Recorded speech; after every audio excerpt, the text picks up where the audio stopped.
I've not watched a lot of the classics, right? And there's no particular reason for that. Like, it's not because I only watch films that are revered, or I only watch just easygoing, easy to watch films. It's a little bit in the middle. I find films hard to watch because films that have a lot of heightened emotion, I find it hard to shed that. And sometimes a film will stick with me. So I could watch one revered film a month and that will be good enough for me because I sometimes need time to digest it. When I saw this meme about girlhood and it mentioned Black Swan, I was intrigued because Black Swan has always been a film in the back of my mind that I've wanted to watch, but have never had the time or the energy to watch, really. I said to myself, I'm going to sit down and I'm just going to go in with an open mind, a clear mind, and just watch it. Don't read any reviews or anything. I will say, I did know the ending, but I didn't know how we got to the ending. So I felt like it wasn't spoiled for me. I'm going to go with it. I was floored. Is this one perfect? No. It is very late 2010s and it's coming from that lens. I feel like you have to adjust a little bit in terms of its politics, so to speak. But at the same time, that's the point.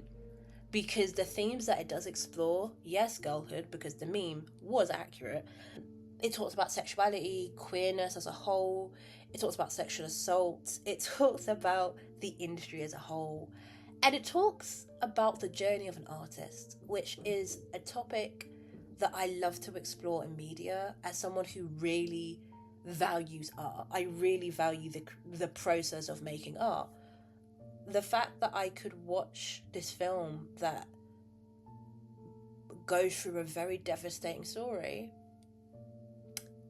it was one of my favourite things I've watched this month. And then a couple of days later, I got vexed, and it was for no other reason but because I remembered someone commenting on my art process and they compared me to the main character of Black Swan. Now, I'm going to preface this to say I don't know why they said this, and the person who said this to me does not like me, so maybe they were just being mean, I don't know. But I got kind of offended, especially because after watching the film now, I'm like, what the fuck do you mean? Like, were you just being ableist and calling me crazy and insane? Or did you actually mean anything by that? Why did you compare me to this main character? But if I was to give them the benefit of the doubt and really sit with what they were trying to say, I think maybe they were just calling me passionate in a little bit of a backhanded way, I don't know. Because the one thing you can't take away from the character is that she is very passionate about her art. She wants to make sure that she is sort of doing right by others and dancing the way that she deems acceptable, which is also the perfectionist thing, but we'll put a pin in that for another conversation for another day. What's really funny is that after having this thought and lamenting on it for a while, I went back to Weights, which is my next release, which is coming out in like 2 months or so. And Weights is about death in so many ways. It's the death of the ego, it's the death of the self, it's the social death. Hilariously, I guess I can say it's now inspired by Black Swan. And I never thought I would say that now, go figure. A film that I was sort of offended by, now I'm using it as inspiration. Originally, I was just going to make a really flippant comment, a really flippant short video and say, hey, look, Weights is inspired by Black Swan. Who would have thought? And then one of the graphic designers who worked on the film, his name is Derrick Kardos, he passed away. And he was 52, 53, and he was a long COVID organizer. And suddenly the weight, mind the pun, of this film just meant so much more. Because regardless of if you like the film or not, I wouldn't automatically recommend this film to anybody. What I will say is that how it is created, how it is sequenced, how it's just done is excellent. The graphic design is excellent.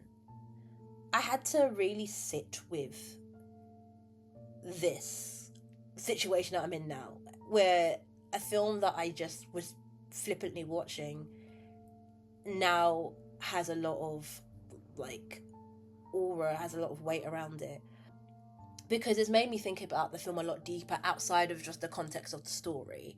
Thinking about the people that work in media and art and how they're treated and how their art is interpreted in the wider context of society. This video is just more about how I'm feeling right now, and right now I am feeling quite low. Today I had an argument with somebody.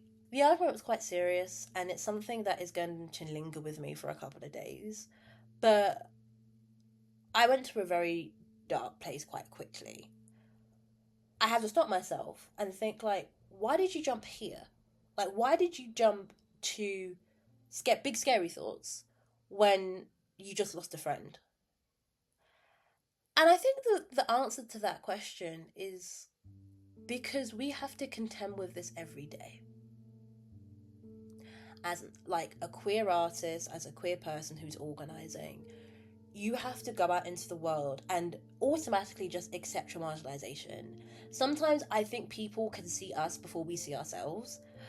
A lot of the time, people will actively marginalise us, actively isolate us, because being associated with us would mean a social death, and social capital is everything to people, even more so than economic at times. I guess that also answers a question that I also had in my mind, was why is it mainly queer people organising around COVID? It's because we are so marginalised.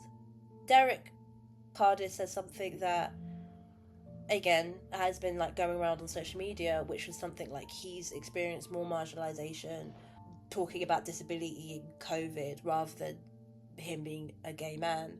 And I'm going to put a pin in that because he was a white gay man, and I think a white gay man in the global north compared to a black person in the global south who is queer, it's a little bit of a different situation. So like, I'm not gonna open that can of worms just yet.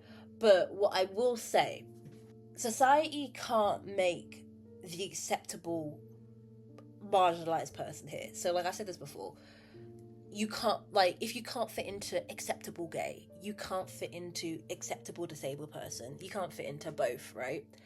That's when the marginalization is worse. It's not to say that the acceptable gays don't get marginalized, but it's to say that if you don't fit into the category of, wow, you can be a gay with a house and a mortgage and a career, or you can't be the disabled person who goes to work and contributes to society, then you are marginalized, isolated, and you are dead to the world. A social death. And I think that's what anti-humanism is. But put it in the comments if I've got that a little bit wrong. I didn't have all these profound thoughts at once. I was just thinking to myself about how many of the people around me talk about these things like death. They talk about death so flippantly. They talk about what is there beyond the world that we're in now. It's not always a utopia, but it is just something we talk about. What is a better future for everybody, and what can we achieve now? It tends to be the weirdos of society. It tends to be the people on the margins. A slight tangent, but when I'm looking at who is doing the advocacy for the online safety bill in the UK, it's the people who are making monster porn. Did I think I was going to be talking about monster porn from Black Swan? No, but here we are. Maybe I should have seen the link there earlier, I don't know. But it's the people who make not suitable for work art. It is the people who are sex workers, the people with sexualized bodies. It is the whores who are on the front lines. It will always be the weirdos, the not acceptable weirdos who are on the front lines.